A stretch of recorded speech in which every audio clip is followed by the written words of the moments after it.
Sí, a principios de siglo, y con esto se me cae la cédula, se me había dado por contar historias. Estaba en el diario El País, trabajaba en el diario El País. Se me había dado por contar historias sórdidas, bizarras también. Y en aquel tiempo me acuerdo que hice una crónica sobre los cines porno en Montevideo, para lo cual tuve que irme metiendo en los distintos cines, hablar con la gente. No querían hablar, mucho hombre, mucha testosterona, pocas mujeres. Me habían dicho que ojo con los baños de los cines porno, nunca entendí por qué. Un día me metí en un baño y ahí entendí por qué. Tuve que apartarme, aparte yo tenía 21, 22 años, era muy tierno. Y tuve que separar a un señor que tenía otros intereses que no eran mirar la película. Bueno, en el mismo sentido hice otras series similares. Acompañé a un detective privado a perseguir infieles y filmaba gente que no se estaba portando bien, que había sido contratado el detective por personas que sospechaban que su marido le era infiel. En otra oportunidad cubrí lucha en el barro. Había mujeres a las que les pagaban por hacer que luchaban en el barro. Unas cuantas historias sórdidas. Esto fue entre 2001 y 2003 aproximadamente. Años después quizás se dio la historia más sórdida de todas. Mi jefe de aquel entonces, que era Antonio Álvarez, me comenta que había una iglesia en Uruguay donde los fieles consumían ayahuasca. Y me empezó a contar que un amigo de él había tomado, que había tenido una experiencia religiosa, qué sé yo, y me dice, ¿por qué no vas y haces una crónica de adentro? Digo, sí, me encanta. Eran tiempos en los cuales cuanto más border, más bizarro, me encantaba. Y bueno, fui a hacer esa crónica, hablé con un montón de fieles, todos religiosos, ellos todos creyentes. Yo no soy creyente, soy ateo. La única condición que ponían ellos para que yo pudiera escribir ese informe era que yo viviera un rito con ellos, una ceremonia. Y eso hice.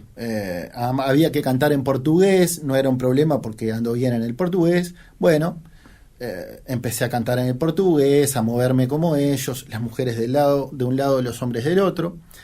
Había uno que era como el mandamás, digamos, el cura, que era o maestre, que era el hijo además de un legislador, un diputado colorado. Cuando llega el momento de tomar ayahuasca, era una especie de lo que ellos llaman un despacho, que era una medida así. La tomo con gran expectativa y me encantó la sensación. Fue una sensación como si fumaras un porro de marihuana. Y sentía que estaba en los aires, súper placentero. Nunca había fumado marihuana, pero después lo hice y comparé y era muy parecido. Y bueno, la duración del efecto dura una media hora y fue realmente la valoré muy bien, me gustó mucho. Cuando termina se te va el efecto y siguen cantando en portugués. Yo había abierto los ojos, estás siempre supraconsciente, o sea, no perdés en ningún momento la conciencia. Y yo veía que las mujeres lloraban, los hombres también, se tiraban al piso, se abrazaban a sí mismos, se habían conectado con Dios, iban ahí para ver a Dios y conectarse con Dios. La ayahuasca, acá hago un paréntesis, es un sincretismo que es la mezcla de una planta del Amazonas con una liana del Amazonas, una liana con una planta que se llama Raíña floresta, la reina de la selva. Pasa un tiempo, llaman al segundo despacho, vuelvo a hacer la cola y el maestre me mira y me dice, César, ¿estás bien? ¿No querés dejarla acá? No, le digo, quiero tomarlo de nuevo. ¿Y para qué? Esta fue la no placentera sensación. Voy a tirar titulares, pero me encontré con el diablo, me quise suicidar y pedí un revólver para pegarme un tiro, suerte que nadie tenía un revólver.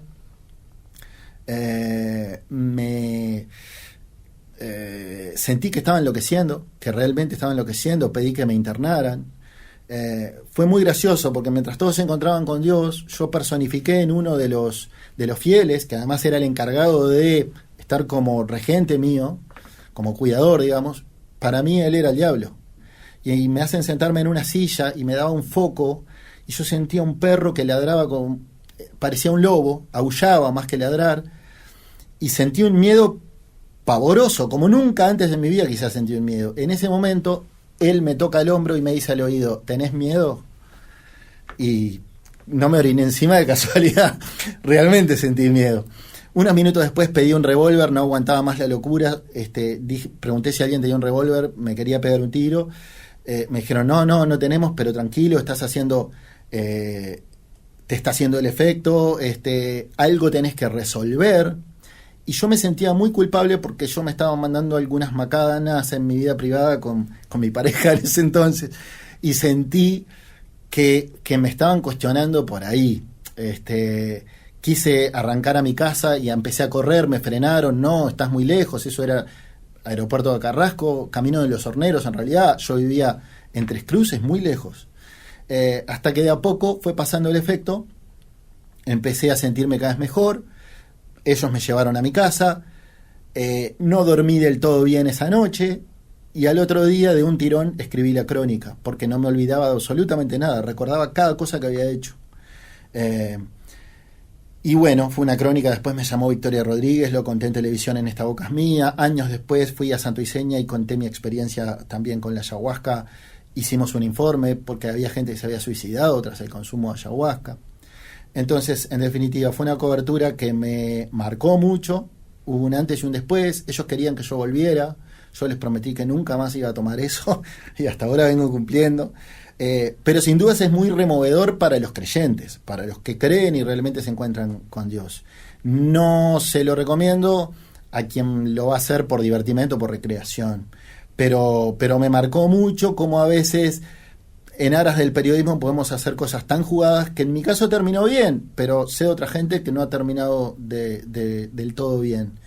Pero bueno, fue una cobertura muy divertida, y que pasa el tiempo y la sigo recordando.